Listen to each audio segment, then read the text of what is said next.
Dalam manajemen R&D stage gate model, setelah pada gate 1 scope dari topik penelitian itu dirasa layak untuk dilanjutkan, maka kita lanjut ke gate 2, di mana di sini kita membangun kasus bisnis dan perencanaan dari pelaksanaan topik penelitian kita ini. Jadi gate 2 ini berada di antara gate 1, scoping, di mana kita membuat scope dari topik research yang di-generate di gate 0, sebelum kemudian betul-betul ide itu di-develop, dikembangkan dalam aktivitas riset. Jadi gate 2 ini bisnis dan case plan dengan asumsi scope sudah jelas di gate 1 dan mendapatkan go di gate meeting, maka kita lanjut ke gate 2 business case atau plan.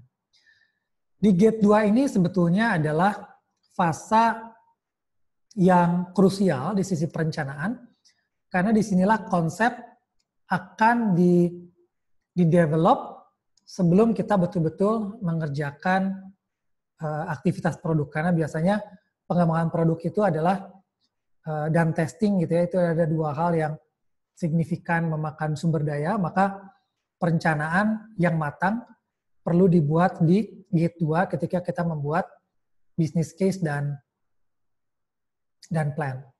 Jadi biasanya fase ini kompleks dan juga sangat membutuhkan konsentrasi dan sumber daya yang intens, karena lebih baik kita sukses di plan ini, sehingga nanti development-nya bisa betul-betul menghasilkan hasil yang baik.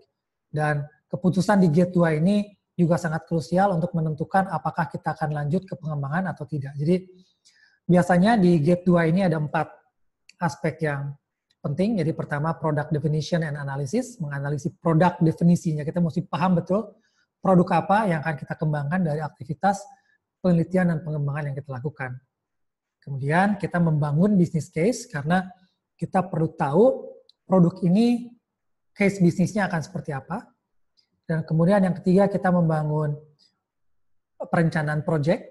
Bagaimana setelah business case-nya jelas, kita deploy atau melakukan project nanti perencanaannya. Dan yang keempat adalah review visibilitas dari keseluruhan project ini. Di project definition and analysis, disinilah kita sebetulnya harus mengadres, harus menunjukkan dengan akurat, dengan tepat sekali seperti apa keuntungan dari produk yang akan ditawarkan, dari ide yang akan dikembangkan di penelitian dan pengembangan ini dengan fitur-fitur yang dimiliki. Disinilah kita melakukan survei atau wawancara dengan customer misalkan, kita melakukan analisa terhadap pasar, kita melakukan analisa terhadap kompetisi dari bakal produk ini, kemudian membangun visibility seputar konsepnya, kemudian kita juga melakukan analisa produksi, operasi, marketing, dan bagaimana nanti akan mengetes konsep ini. Jadi betul-betul bisnis, risiko, dan financial analysis dilakukan di sini, di product definition and analysis.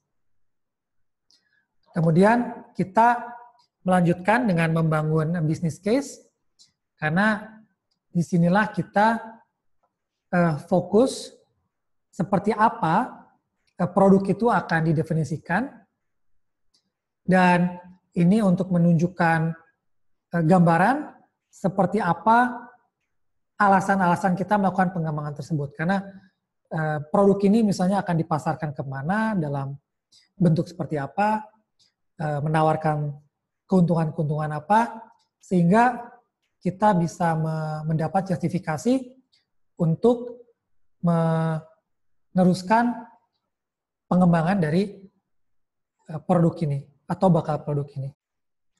Setelah business case-nya terbangun, maka kita membangun project plan. Jadi di project plan inilah kita membuat perencanaan dalam jangka waktu yang tertentu, seperti apa tugas-tugas yang akan dilakukan, event-event apa yang akan dilakukan, milestone apa sepanjang proses pengembangan produk. Jadi masalah personel, masalah waktu, masalah sumber daya keuangan, biaya, dan lain sebagainya perlu didefinisikan dengan solid ketika kita mengembangkan project plan atau perencanaan project. termasuk juga jangka waktu yang jelas kapan produk itu akan selesai.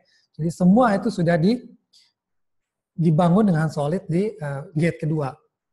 Kemudian feasibility review ini adalah mereview rasional segala alasan untuk melanjutkan pengembangan produk kita.